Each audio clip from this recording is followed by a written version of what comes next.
Recording in progress. Hello, everybody. Welcome back to Scenic Route Astrology. My name is Makayla, and we're talking about the Scorpio full moon. That's tomorrow, Tuesday, April 23rd at 7:47 p.m. East Coast time. So, of course, you want to adjust for your time zone wherever you are in the world. Before we get into the video, I just want to say thank you to all my new subscribers and to everybody who was engaging on the big Jupiter-Uranus conjunction content that I went out on. I have realized that many people like me to talk about the transits through the lens of the houses or through the lens of the rising sign. I hear you, I see you, and that's no problem.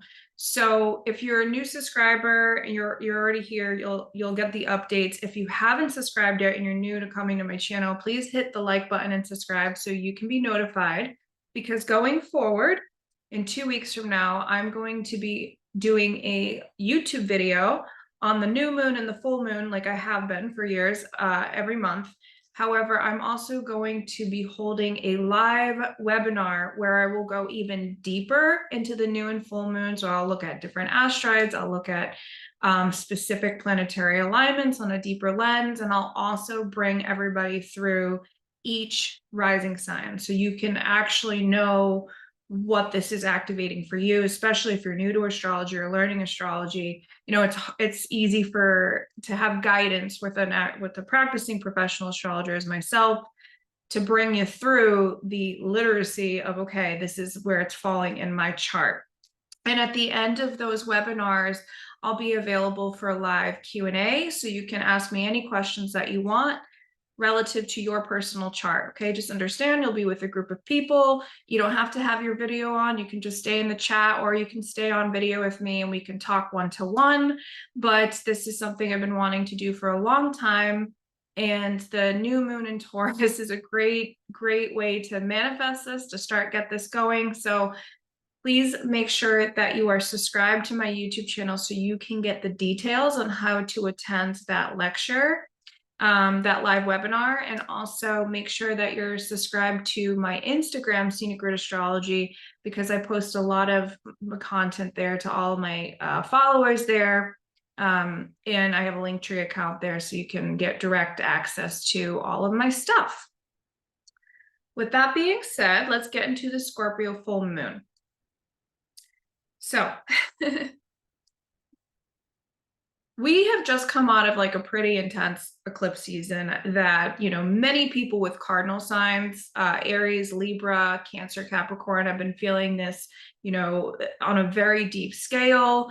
You know, some of the fixed signs don't love change that much, and that's okay. I have lots of fixed sign in my chart. I don't really like change either at times, you know, but the eclipses in these cardinal, especially with the nodes in Aries and Libra, it's really forcing people to confront things where, you know, change is imminent. And it's really important that we are honing in on, okay, what new cycle is beginning, okay? And this is really real for everybody because the outer planets are all moving. They're all changing signs, right? Pluto is in Aquarius right now. We have one more pass of it in Capricorn, and it is done. We are not going to see that again in our lifetime. You'll never see Pluto in Capricorn again. That era is finished. That is a huge deal for us in our lives, right? And we are all going to be affected by the new evolution that Pluto and Aquarius is going to bring. And it's going to bring it fast because it's Aquarius. On the other hand, we're going to have Saturn and Uranus and Neptune all changing signs within the next 3 years. And those are major planets, major bodies of movement that represent obviously heavyweight things in our chart. And to have so many heavyweight planets, and Jupiter too, Jupiter will even be transiting towards the end of this year, and also be changing again next year when we've got Saturn moving into Aries and Uranus moving into Gemini, and we're going to have Neptune in Aries, right? There is a loud bang happening on the backdrop. And so why astrology is so important now. And if you're already hyped in and tuned into astrology, I mean, you do have an upper leg, you do, because the evolutionary is going to be quick. The need to metamorphosize your being on a soul level is it's gonna need to accelerate. And then also your consciousness is going to accelerate, right? At rapid rates. Like if we can just think about Neptune and Aries and how quick and fast paced, you know, spiritualization can happen, and how that can bring people out of their bodies, or really just completely confused about what direction they need to go in, right? So if you're using astrology now, I'm applauding you. I'm giving you a huge pat on the back. And if you're becoming an anchor for change in other people, whether they vibe with astrology or not, you know, you're using something that's going to help you evolve. And I'm a firm believer that even the people around me who don't understand astrology, they understand my spiritual teachings, and that helps them evolve as well, and helps them in their journey. And also, the stronger I become, the stronger I reflect the need for other people to be, who are in my circle, who are in my immediate life, and as my clients and so forth. And so, you know, the people around you, and this is all relative to this full moon, by the way, the people around you don't necessarily have to have the same values as you do, or the same beliefs, right? But they do need to be supportive, right? Need to be supportive in a way that they give you the space to be who you are. They give you the strength to support who you are, and they also don't give you a projection or make you feel insecure, or even leave you in the dark with certain information so that you can't have all the information that you need to evolve and grow. Okay. And why this is so important under this lunation, this full moon, is because I really believe that this full moon tomorrow is reflecting and could bring into our immediate consciousness who in our life is supporting us on our journey and who is not. Okay. Who is sharing this deep intimacy of life that is about evolving, that's about trust, right? That's about wanting to evolve together. Maybe it's not the same pace, maybe it's not through the same element, but wanting to grow, wanting to spiritualize, wanting to become more truthful with the self, right? Wanting to shed things that are psychologically limiting, or shed things that are emotionally limiting. And maybe some of us are trying to work on that harder than others, because we realize how important it is to do our chart and evolve into the person that we know we can become, and maybe we should try to become. Not everybody's going to feel that strong pull, but they might just want to be better people. And maybe they just want to be a better lover, a better husband, a better wife, a better friend, to support your journey, right? And under this full moon, I think it's going to be really evident, if you're looking, on who is right and who might need to fall away, or might need to take up less space in your life, and who's really going to be there going forward. And so I'm going to break down the chart for you. I'm going to bring it up, and I'm going to go through like the aspects and why I'm interpreting the chart this way. And then hopefully you can apply it to your own life and see if this is aspecting any of your personal planets in your chart, you know, and help you become more clear of what this specific full moon could mean for you. Okay. So let me share my screen.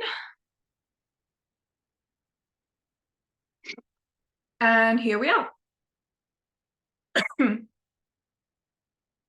So by the way, shout out to Luna Astrology software. I am a affiliate with them. And so if you use my code Makayla, that's Makayla, you can get 10% off your monthly subscription. It's pretty cheap right now. I think it's $5 or a little under $5, and you can cancel at any time. And it's really pretty. I personally like all the colors and stuff. So The first thing that I want to bring up is exactly the full moon itself, right? So we've got the full moon here at 4 degrees of Scorpio. That means the sun is at 4 degrees, because a full moon is when the sun is opposite the moon. And it's squaring Pluto. Okay, this full moon is forming a square to Pluto and Capricorn, Pluto and Aquarius, excuse me, which is a new territory at 2 degrees. Okay, last year Pluto, I'm pretty sure, did not get to 2 degrees of Aquarius, and so now it's covering new territory for our life. So there can be a lot of current of new downloads, new ideas, new feelings, new interpretations, right? Just an overload, right? And if your nervous system is feeling a little bit overloaded as well, you know, that's normal. It's normal for Pluto and Aquarius to be activated, and especially under such an intense psychological and emotional full moon. Okay, I think as I'm recording this right now, the moon is still in Libra, so you might not be feeling it yet. You might be feeling things in relation to partnerships and so forth. And we'll get into this. So when we look at the square, when we look at the full moon square, right, we want to understand what kind of square it is. So the moon is actually in a last quarter square to Pluto. Okay, and Pluto is actually a last quarter square to the sun. Because whenever we're looking at planetary phases, if we're looking at two relationships of planets and it's with the sun is always going to be the anchor point, okay? Because the sun is the center of our solar system. If you're looking at a planetary pair that's between two planets and the sun is not involved, you're going to look to the slower moving planet as the anchor, okay?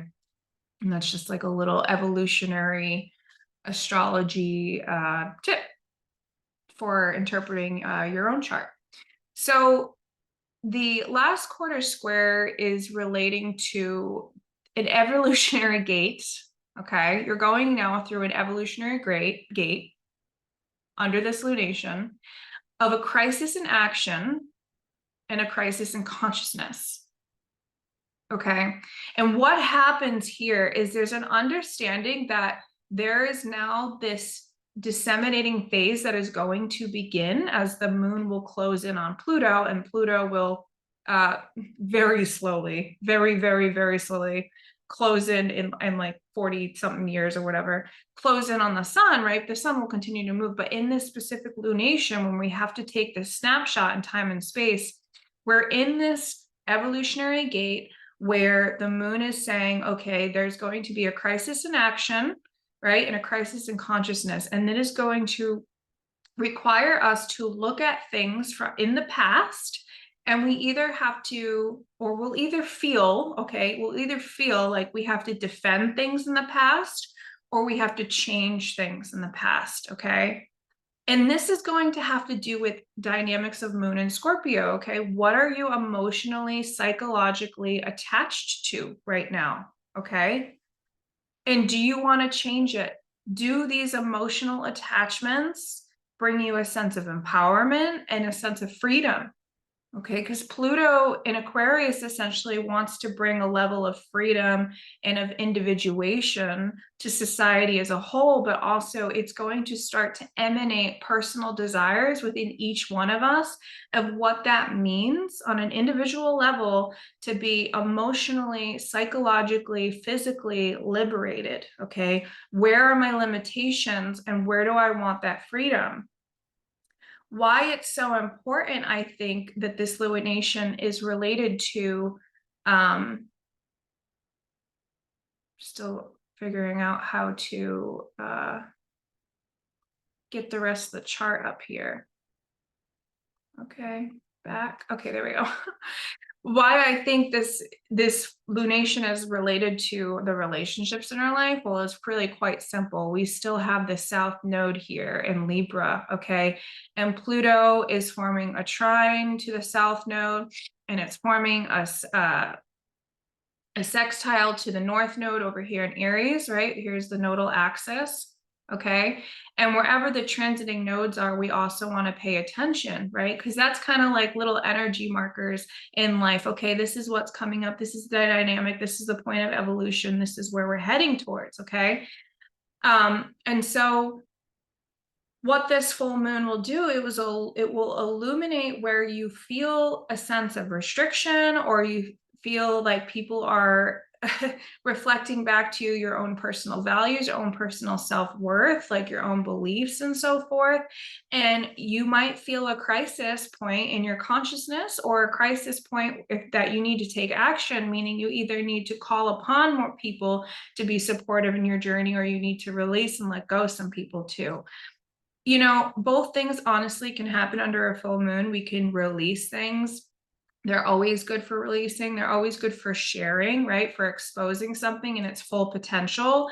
And so, you know, in a way, this full moon in Scorpio is going to be exposing the full potential of who is in your life. And can I trust them, right? Are they here with me on a deep, intimate, personal journey through life, right? Can we hold hands? Can I turn my back on you and you won't stab me? And if I change my beliefs, if I start to change, which many people are, do you still support me in the person I am becoming now? Because everybody who's changing, everybody who's going through their own deep psychological process of metamorphosizing their soul is going to need supportive humans in their life. And we all need people in our life. It doesn't mean we need to be codependent and rely on them for survival. We can survive on our own, but we do need people with Pluto and Aquarius who resonate with us, who resonate with our belief systems, who understand that we're an individual, that all individuals can live collectively together. Okay. And I do believe that this full moon will illuminate that. Okay. And what happens is this crisis, right? This square to Pluto and this Pluto square to the sun can really, really bring up a shift where, oh my God, like these people, these things that I'm attached to right now, they don't fit my lifestyle where I'm heading. Okay. Or they don't resonate with my personal identity or the identity that I'm becoming now. It's okay to change. Just know that sometimes when we change, the people around us change too. Some friends fall apart, some friends fall into place, some friendships become closer, more established together, some don't. It's the same thing with relationships, right? It's this constant sense of renewal, and especially when you're going through your own cycle of newness. Okay. And so also understand that the reason why this moon can be painful is because there is a grieving process when there's a sense of loss too, okay? When we realize that we're changing so much that we have to release certain attachments to things that don't align with the new person that we are anymore. So we can grieve the old life, we can grieve the old connections that we had, okay? But the thing is there's a lot of balsamic stuff going on in the chart, okay? There's Venus balsamic, the sun. There's Mercury balsamic, the sun, right? Saturn balsamic, the sun. Neptune balsamic, all of these balsamic means Saturn balsamic to Neptune, okay? Mercury balsamic to Venus, okay? There's all of these closing out phases. And what happens under balsamic phases is that the issue, right? Because things are closing out, okay? They're coming to an end, the cycle is ending. The issue becomes really, really loud because on one hand, we want to retreat, we want to withdraw because we're realizing that things have ended, right? And it's a yin phase aspect. Things have ended and we need time to process because we already are super hyper aware that there's a newness emerging as well. Okay. But there's also necessary need to finish everything that you started so that you have more space and more energy to take off on your new journey. Because once we hit all these new energies, once all these balsamic phases close out and they all pass over the sun, it's going to continue to be go time. It's going to be continuing to be ready time. And then it's going to get louder and louder when each outer planet shifts into a new sign. Okay. Right now we're dealing with the personal planets on the personal level. Okay. Pluto is the ruler. Pluto is the ruler of this this full moon. Okay. And on the other end too, you know, it is in a like super wide square to Venus. Okay. But it is squaring Venus. And so there's a necessary, and this is an opening square. Okay. So Venus square to Pluto is essentially a new cycle is emerging, a new direction. It's a yang energy, right? It's a need to go outward, if you will. And it's in Venus and Aries. Okay. So it's fresh, new energy. It's impulsive, and it's definitely dealing with new people coming in, new relationships, or taking a new stance on existing ones, right? Birthing something new, even if that's an idea, even if that's a value between the two, okay?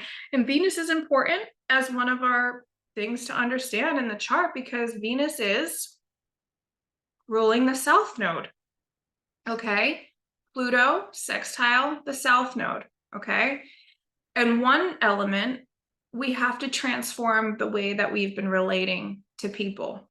In order for us to healthily move into Pluto and Aquarius for 20 years in your personal life, it's time to really take a deep look at how you're doing relationships and ask yourself, am I doing them in a way that benefits me? Am I giving too much power of my own personal power away?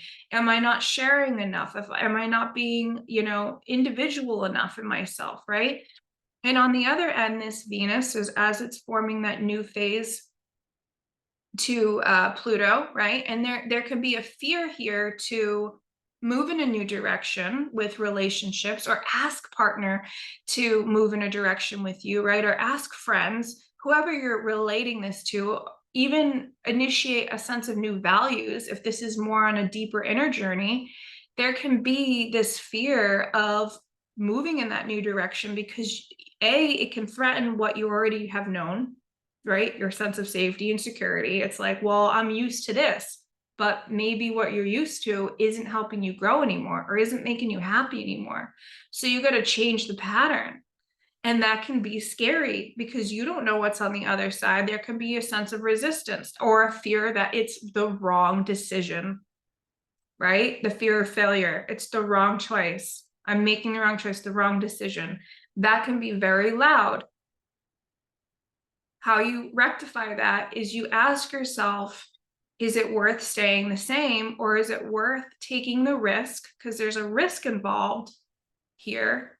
Is it worth taking the risk to move in a new direction, to grow myself? Okay. Because the other fear can be, what if I lose myself? What if I lose who I am? Right? What if I lose everything I've grown and become? Right? The point with the first quarter square is to take the action and do the action so you can evolve and move forward.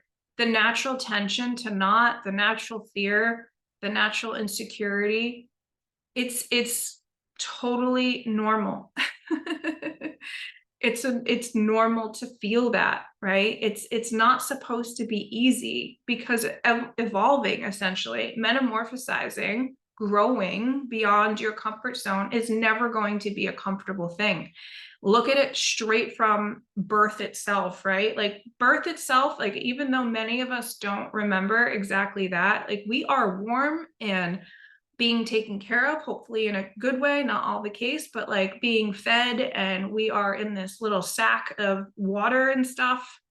And then we are just like birthed through a canal and slapped on the head, right? And then cut our umbilical cord. It's like quite violent.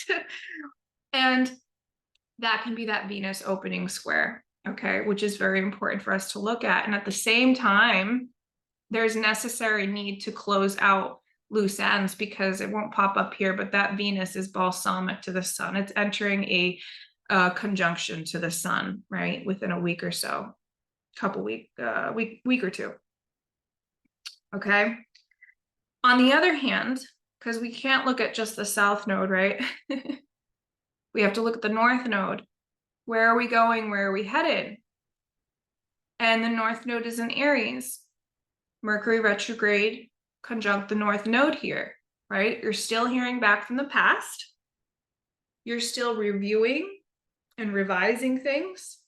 You're still looking at your contracts with friends, with relationships, right? And it's not like actual written contracts. It's like, you know, I'll be your best friend forever, right? But then your best friend starts, you know, just leaving cats to fend for, has kittens, for instance, and leaves. This is something I'd be like, we can't be friends. I don't align with this, right?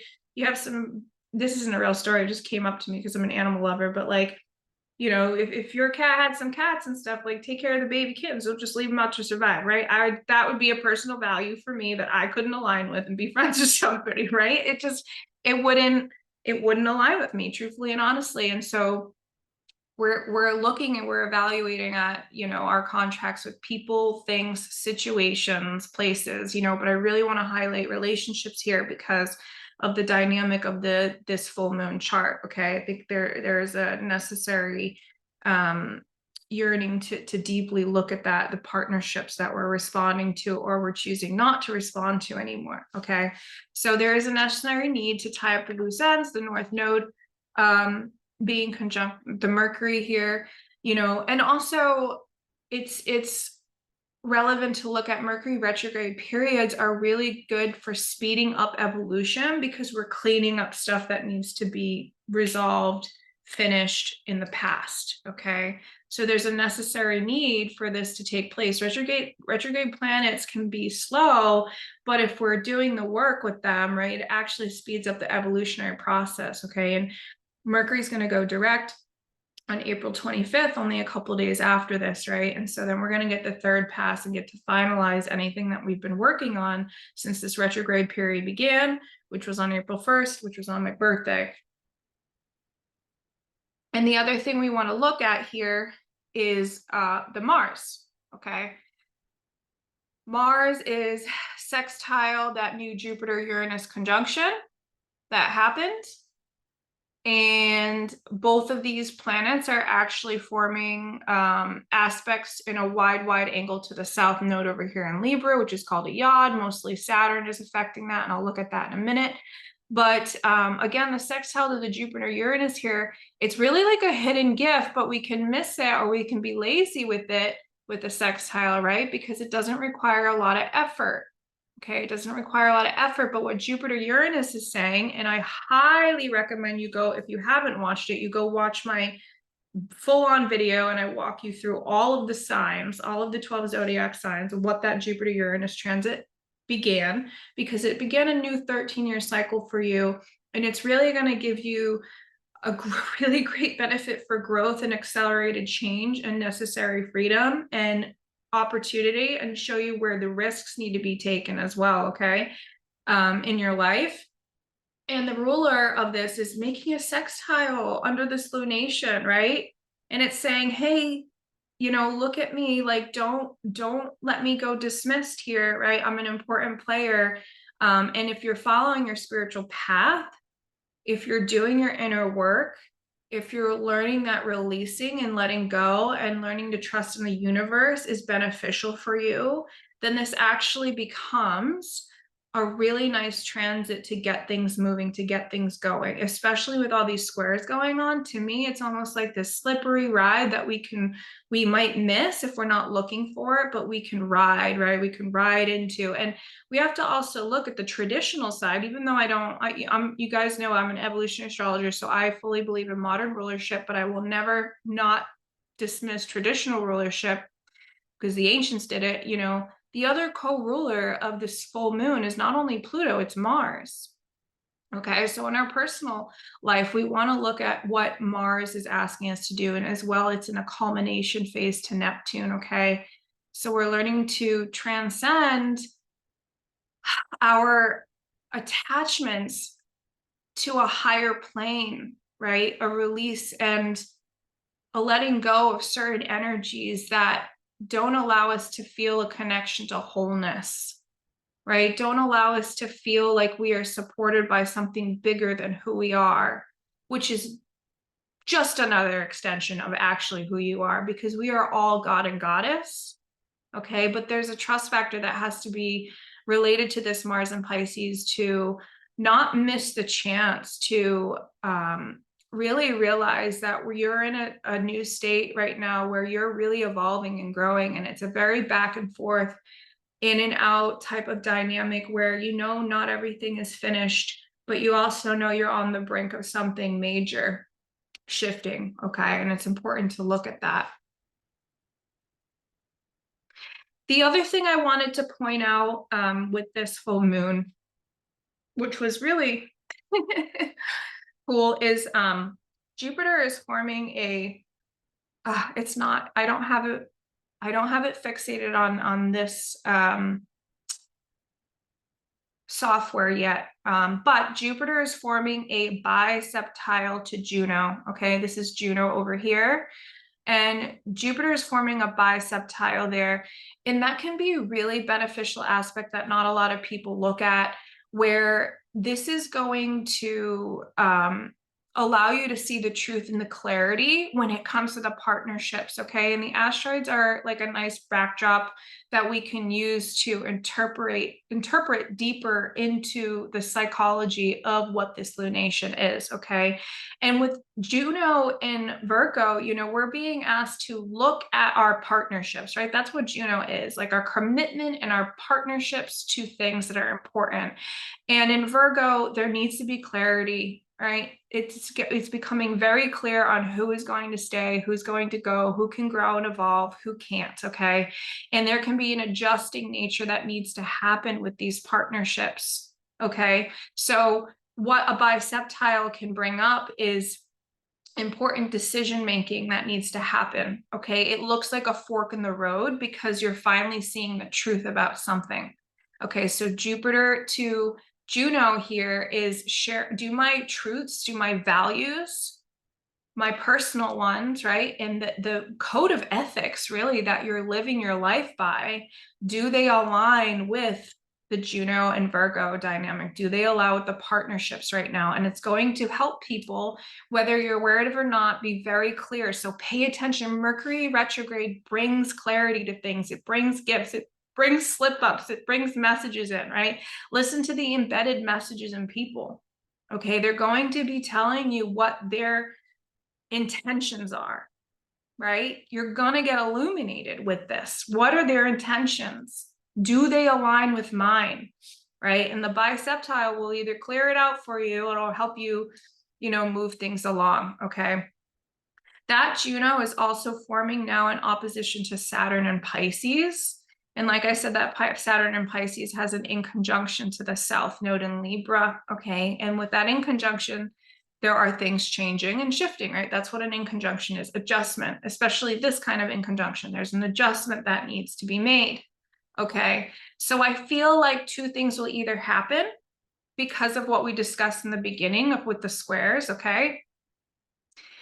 Is that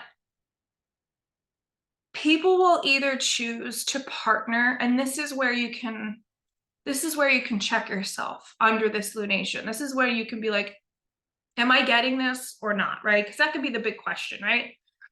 I think two things will either happen. People will choose to partner, okay? They will see something, opposition, that they want to bring into themselves, Saturn, okay?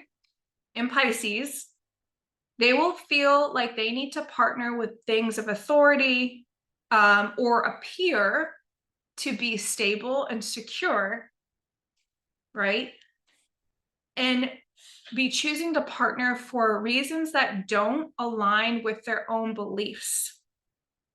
And yet they feel like this person's authority, this person's statue can take them somewhere, okay? So there can be an ignorance to, well, maybe they don't, maybe I'll let this slide or this slide or this slide, even though they're corrupt, even though they're providing an illusion. Or you can't see everything for what it is because you've put this person on a pedestal and there's rose-tinted glasses put on, okay? Because that's what can happen with Pisces, okay? And we can also, with an opposition, especially with the Saturn in Pisces opposition to Juno, some people can put their power and their emotional sense of security into something else and think that that's what they need to merge with, that's what they need to partner with. Okay, the truth is, capital T, at least my personal truth here coming out here, and you can resonate with it or not, that all partnerships are merely a reflection of where you are in your personal journey right now, and the only empowerment needs to come from within. Okay, we're bouncing off, we're creating ideas with others. Okay, but it's about seeking balance with oppositions. It's about seeking balance with the South Node in Libra. Okay, opposite the North Node in Aries, Venus in a balsamic conjunction to the Sun in Taurus. Okay, part of this lunation is highlighting Venus, part of this lunation is highlighting Pluto and Mars. Okay, you can compare the people that you are, and it's not wrong to look at somebody and know that they're qualified in their fields, put in a lot of work, put in a lot of effort. Okay, but they also are reflecting, especially if in their life, reflecting talents and dynamics that you can have within yourself. Okay, and are you partnering with them for the right reasons? Okay, you know, and you really need to get really clear with that. Okay, it's kind of like an undertone and a backdrop here, but Juno is an important player right now in what's going on with the South Node in relationship to our partnerships and where we're seeking and where we're going. Okay, so I think that's where I want to leave it off. Yeah, I think that's where I want to leave it off. And to everybody today, thank you for being here. I will be doing, like I said, the webinars for everybody live, so I can meet you people, you can ask questions and so forth. It'll probably be like $22, $23 to drop in for a few hours, and we'll go over the lunations and go through everyone's sign, and then I'll be doing Q&A at the end. And that will be beginning in May, so you want to keep an eye out for that. If you liked this, please give it a like and subscribe or share. That also helps my content grow, and I absolutely appreciate that. If you want to drop me a comment down below and let me know how's it showing up for you, if anything resonates right now. You know, I always like to have feedback from everybody. Also, please check out in the links below, I have a daily Starcast off Patreon, and I am giving a daily 10-minute audio of the astrology of the day. It comes into your email every night at midnight. And so, you know, it's like a personalized thing. It's my forecast of the astrology weather for that day. You can get a 7-day free trial to see if you like it. And then it's just a monthly subscription. You can cancel at any time after that. It's $13.33 a month. So you want to keep a lookout for that. And otherwise, I don't really have anything else. I think I gave you guys a lot of information. I hope it helped. And I love you all, and I appreciate you all. And I hope you have a lovely full moon. And I'll talk to you guys soon. Okay, bye.